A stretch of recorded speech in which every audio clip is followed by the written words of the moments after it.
You've said throughout this season, throughout the difficult times, you felt very backed and supported by the hierarchy. I mean, the outside noise is sort of questioning whether that's the case or not, but your consistent message is you felt backed. Does the transfer business that the club have shown so far, selling Brennan Johnson, signing Colin Gallagher, even bringing in Johnny Heitzinger, is that evidence of them supporting your vision? Yeah, definitely. I think it's a very good sign of it. To sign, we know January is a tricky window to sign a quality player like Connor. I think it's a great sign of that.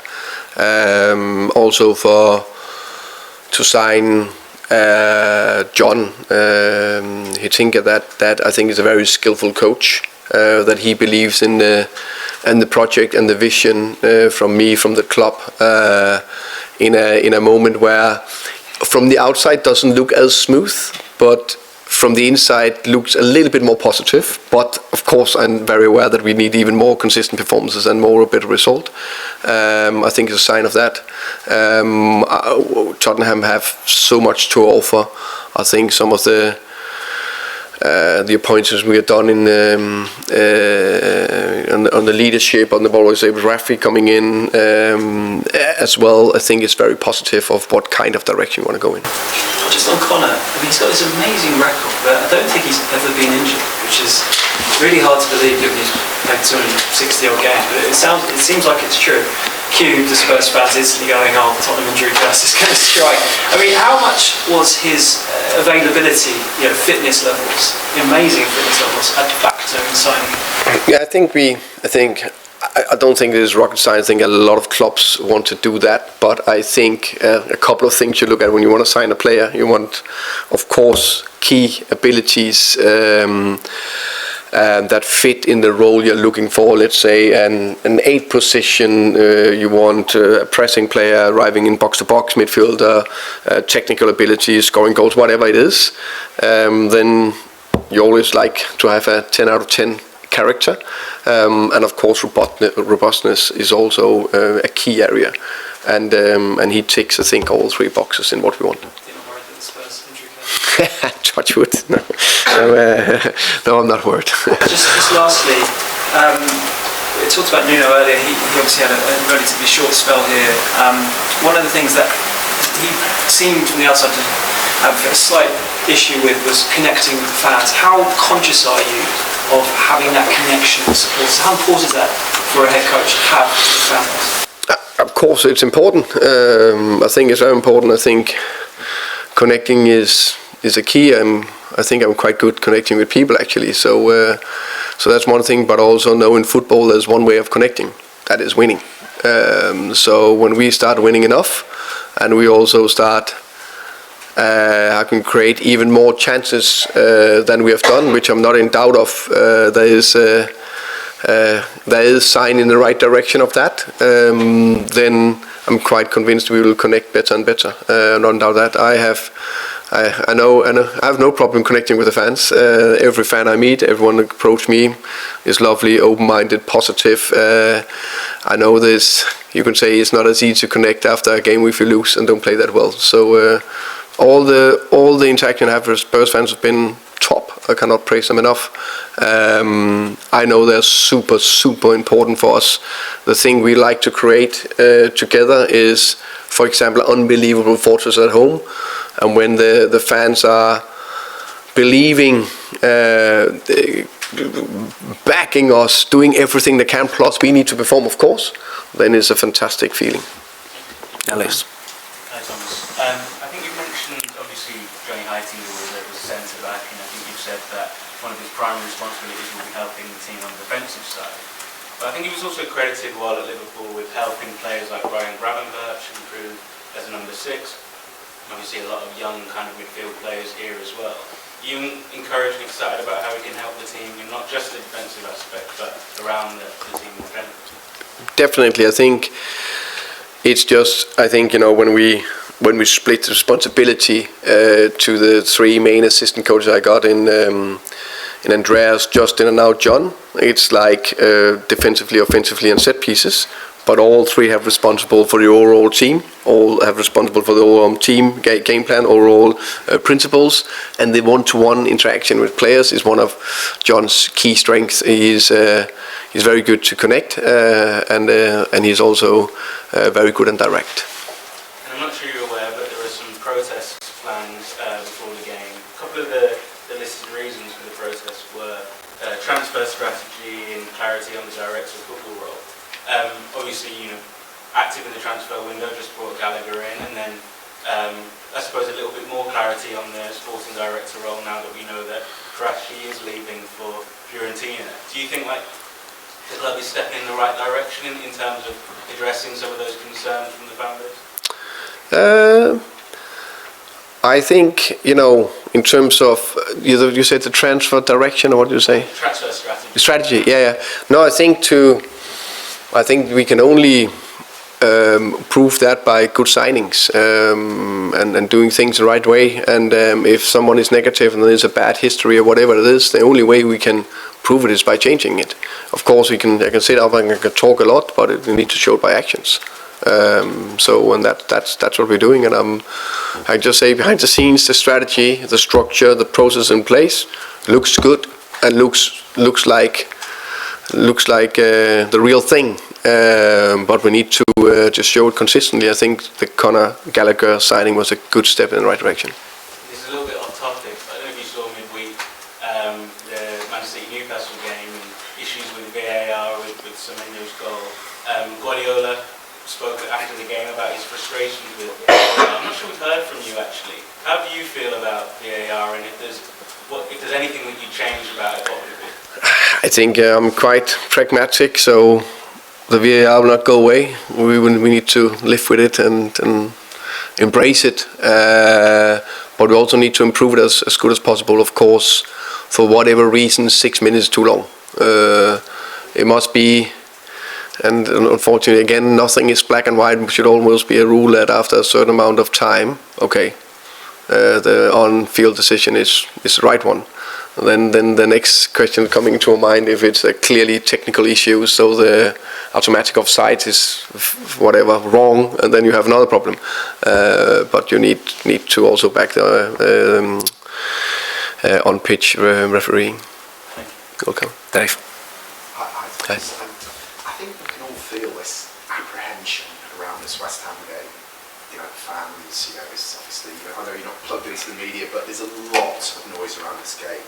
I just wanted to ask how you take steps to ensure that the players aren't undermined by fear, essentially. I think the best way, no matter what type of game you play, is to focus on the game plan, focus on your role, have clear strategies of coming back to that if you, lose confidence or whatever. Yeah, exactly. So keep doing the same. What I liked, and I think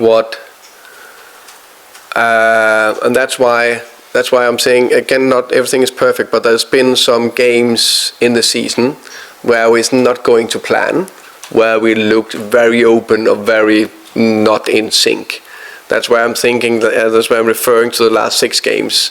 Much more clear what we want to do, much more in the right direction. Then it can be good performance or average plus performance or whatever. And that those minutes we need to put together so we play as many as possible, preferably 90 minutes.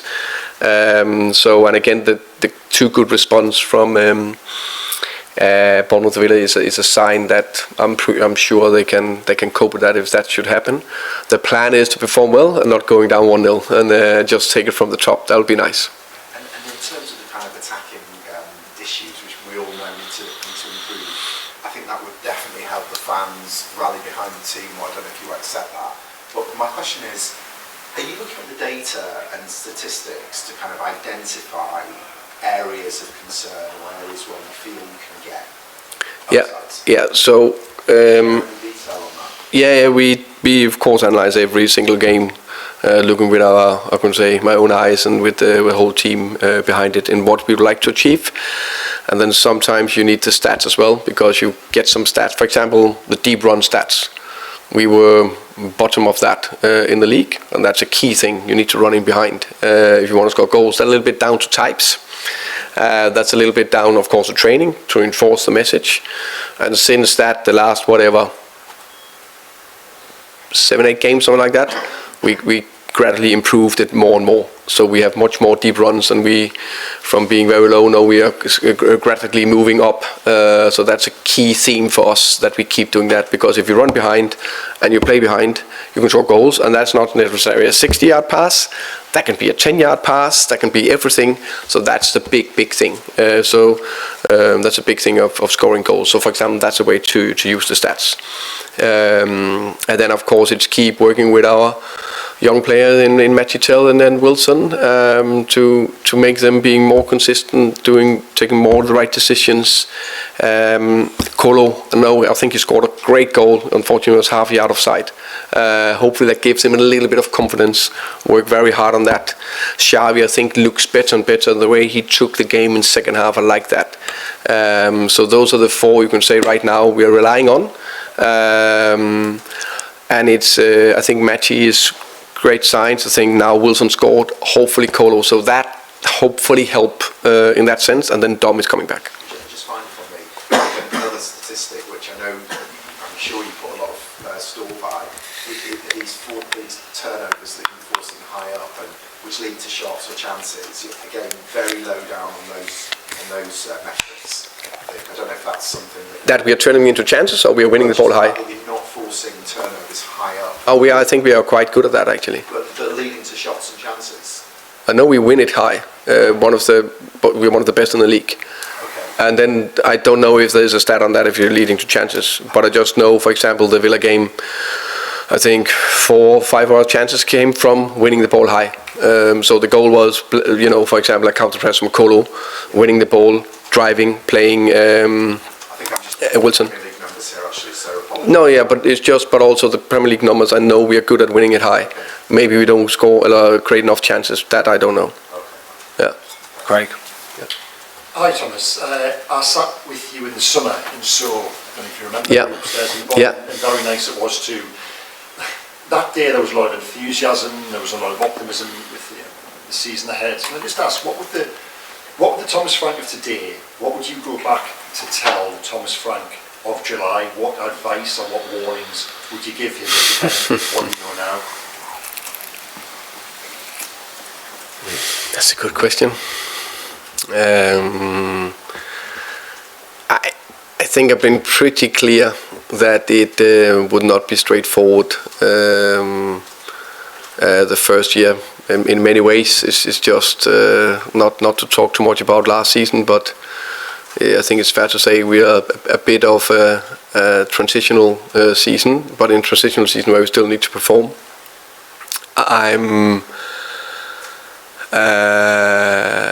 I still think we perform a bit better to where we are, but also I think a bit of the offensive play is the thing that I probably look back and say, please don't get Dom and Madison and Kulusevski injured. Is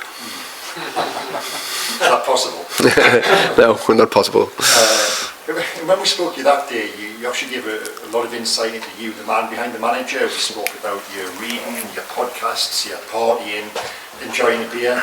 Does that Thomas Frank exist now? Has it existed since that day? Still try to read half an hour every night. I think it's good to calm my head down. So there's a lot of thoughts in there in terms of try constantly improving and turning the corner. Still also listen to podcasts. Still do, I would say, enough exercises, but sometimes it could be a little bit more to make sure. Get a clear mind, but there's not been a lot of time to do a lot of other stuff, but that I knew would be very limited, especially the first year, and that's just natural. Walking into a new club, walking into a lot of people you need to know, wanna both change and improve and do things in the right way. That just demands a lot of time. what are you reading? Is it all the coverage from these guys? No, that's probably that's more fiction. I'm reading a Dan Brown book, the latest one at the moment. It's quite good, actually. Is it? Yeah. Tell me about it. Yeah, but I think it's about, Da Vinci, what do you call it? Da Vinci Code. Yeah, Da Vinci Code, thank you. That was I read that one, so now it's the new one, so it's about similar plot, just in Prague, so very good. Trying to find the Thomas Frank code. Yeah. Can I just ask you as well, just lastly, you spoke really warmly about your children during the summer as well. How have they been during this period? You said you never got a word in with them, so what have they been saying to you, and how have they helped you during what's been a bit of a difficult period the last month or so? I would say, of course, when your three children is living in Denmark, you don't see them as much. They are old, 23, 22, 19, so they are living their own life. And my two daughters, they don't see much football, so it's rather they ask how are you. I don't think you know their games. Sometimes they do. There's a little bit more focus now, to be fair. And my son is following a lot, and I speak with him about it a lot. Thank you, Thomas. You're welcome. Okay. Hi Thomas, you've spoken a lot about change to the hierarchy, both incomings and outgoings, but how do you make sure all that change doesn't impact you negatively and cause any instability, especially at a time when you say you're still trying to get to know everyone? I think Vinay has been exceptionally good to make that how can you say tick together with Johan and Fabio, because there is some of the new appointments, of course, is I still have a touch point with them, but I'm probably not the go-to first all the time. Just make sure that all their roles are aligned, and all the great work they do is for benefit of the club and improving it in the long term. And what would you say kind of the most important qualities are for a football hierarchy to possess, whether that's one person is the hierarchy or doesn't? I think if you say the leadership on top, I think a couple of things: clear strategy, make sure we're all aligned, be calm, take sensible decisions.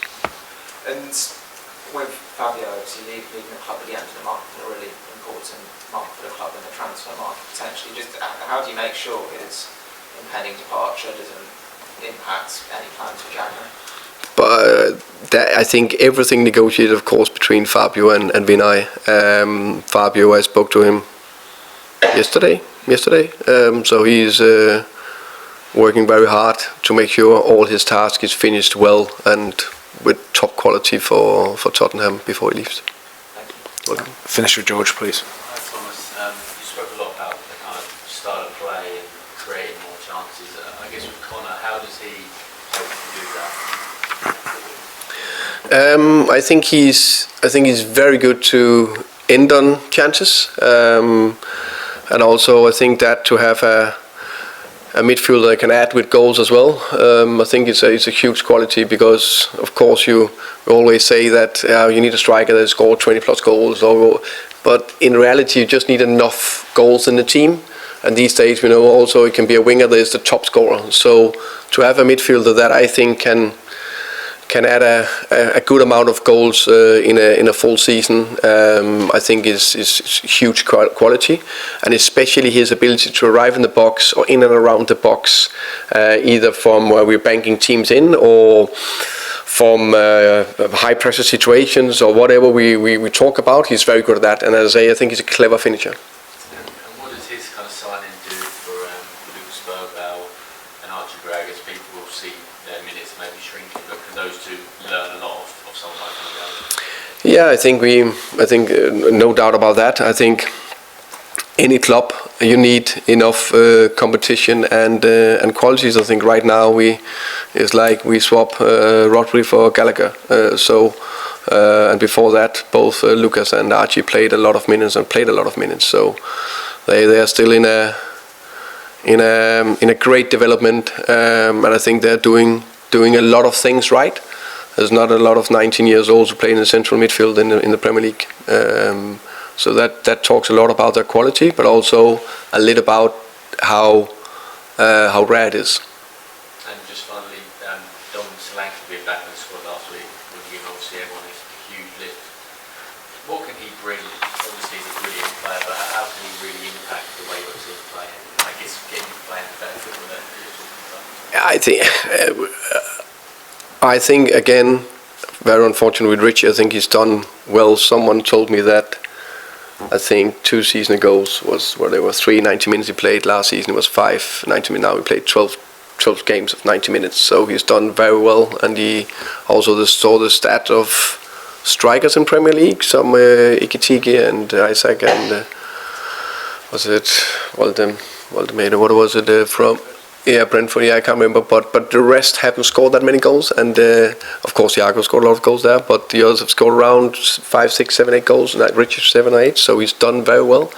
But of course, Solanke, what he brings is his personality. Is another voice in the changing room before game, on the pitch. I think his link up and hold up play is very good. He's good to come short or going behind. He pressed very well, and I just think he's a top finisher.